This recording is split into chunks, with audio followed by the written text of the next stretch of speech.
Did you know that for this movie, for his role as Freddie Mercury, Rami Malek was fitted with special prosthetic teeth to recreate Freddie's prominent overbite. After filming Wrapped, Rami kept the teeth as a memento from the shoot, eventually having them cast in gold. I never got a chance to see this movie when it came out. Unfortunately, I think I was busy doing stuff and I never got around to seeing this movie. And I'm a big Queen fan. I have been for a very, very long time. Just a quick story, just kind of my background with Queen. So whenever I listen to Queen, it takes me back to elementary school. Specifically, I would go over to my friend Aaron Raleigh's house once in a while, and every time I would go over there, I would always want to play Queen. And the reason why I always want to play Queen is because Aaron Raleigh's mom really liked Queen. She was a big Queen fan, and whenever I hear the song Another One Bites the Dust, it instantly reminds me of her.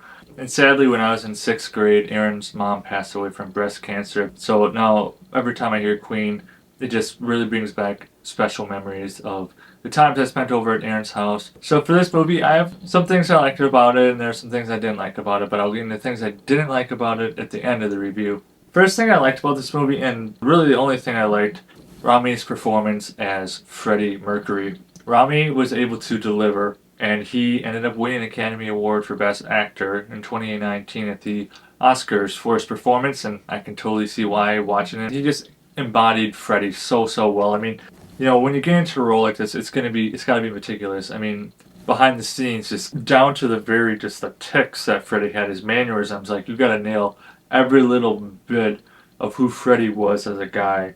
And then his singing, I know Rami sang a little bit in this. He didn't sing all the songs. It was a combination of him, some other guy, and Freddie all woven together. Of course, they learned all the dance moves. Personality really had to study Freddie's personality, what it was like, recreate it as best he could, and then just seeing his relationships with his family, his friends of the band, romantic relationships. There's all of that just encompassing everything that Freddie was, so we can really get like the full Freddie treatment, because Freddie was such a unique man, interesting man too, very, very different, but he was one of a kind. There's a lot of great diving into each aspect of Freddie's life, pretty well fleshed out. There's some things I knew about Freddie, not everything. I definitely researched Freddie and the band a lot before going to this movie, so I could get a good understanding and see what things are accurate, what things are not accurate. For the most part, Freddie's character was captured pretty well. I just couldn't get over how great Rami looked as Freddie. I mean, of course, he has to have that overbite. I wouldn't say Freddie was the greatest looking guy out there, but I mean, overbites, it helped him. His talent was incredible. Apparently, he could reach 3 octaves, maybe even 4 octaves, which is insane skill. I mean, insane. Definitely my favorite scene from this movie was the last scene where they did the Live Aid concert, which is still considered the best rock gig of all time. I mean, insane amount of viewership. It was like 1.9 billion, I believe. It was unheard of. I mean, they had never seen anything like this before. And just recreating that, man, just such a scale. Just the performances, just everything about it was like you were taken back to 1985 and you got to relive this over again. I mean, I'm sure a lot of people watching this movie were alive back in 85. They could remember how big it was when Queen came on the stage. Freddie controlling the crowd with his gestures. Like, who has that? Like, that was right there where you could see Freddie was like at his peak. Like, you could tell like he was just almost a god of music right there, controlling the crowd like he did. And like I said, Rami nailed every single aspect of that concert. So, get into the things I didn't like. So, I gotta say, for being a music biopic, I love music biopics. I've seen a few of them. There's a few of them I definitely want to still get around to seeing. But I can't say I've ever seen a biopic where the timelines are as messed up as this one. I'm pretty good with dates. I have a weird memory where I can remember dates like nothing. You could say a song, I can tell you in a second when it came out, or a movie, I can tell you when it came out. Like, it's how my mind works.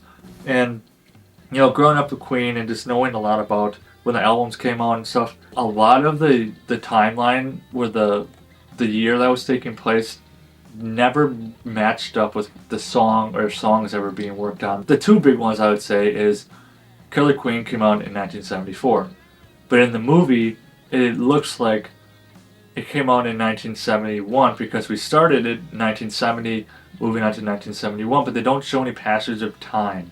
We all assume it takes place in 1971 because they don't tell us it's 74. I could be wrong, but it really seems like that's off. But the biggest one that drove me nuts was when it was 1981, that crazy party that Freddie wanted to throw where he wore his king outfit with the robe and the crown. That was in 1981 because they're playing the song Super Freak by Rick James in the background. That song came out in 81. But in that scene, in 81, not only did they create the song We Will Rock You, but they also created the song Another One Bites the Dust. Another One Bites the Dust came out in 1980. We Will Rock You came out in 1977. I do not understand the choices that were made here with the timelines to just completely blow up the timelines and have it make no sense. Why are you claiming these songs were made in this year when they weren't? There are a few other instances where the real concert, that was in 85. They claimed it took place in 1978. I don't understand the point of that either. And I made sure to research some of this stuff to make sure I get the years right. But yeah, I don't understand at all the decision making behind taking these timelines and screwing them up so monumentally. And then the next thing that I didn't like, the amount of inaccuracies in this movie is staggering. I'm not going to get into all of them, but the ones that drove me the craziest was the simple meeting of the Freddie meeting the band. That wasn't even accurate. Like, I looked at how the band actually met, because I didn't actually know how they met. It's not even accurate in the movie how they met. I don't understand why they completely just changed history that way. Also, unneeded drama, claiming Freddie was trying to break up the band, he wanted to go solo. That never happened. So I don't understand the point of putting in something that didn't even happen. Unneeded drama, making Freddie out to be some kind of bad guy. He wants to break up the band because it's all about him. Not even close.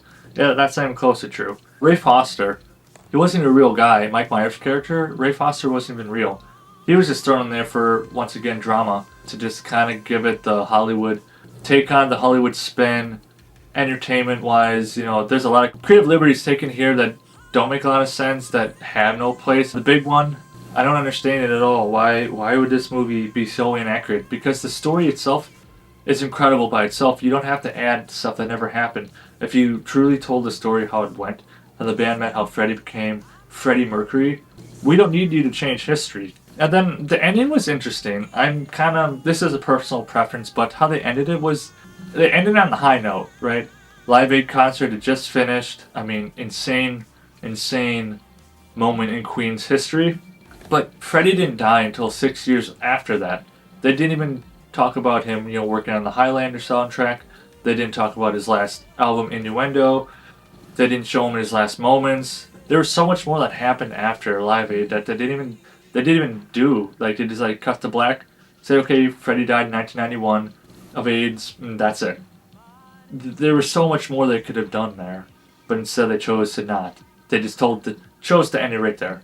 But like I said, it's personal preference. I want to see a lot more to the ending. I think it would have been a stronger ending, a more heartfelt ending, tragic ending, honestly. So with all that being said, I still recommend seeing it. If you're a Queen fan, if you're a Freddie Mercury fan, Rami will blow you away.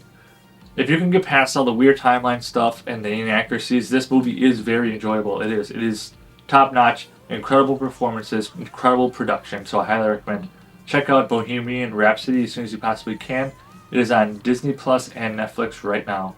So for Bohemian Rhapsody, I'm going to give it a 6.5 out of 10 Mudflaps. And remember to leave me a thumbs up and drop in the comments below. What is your favorite Queen song?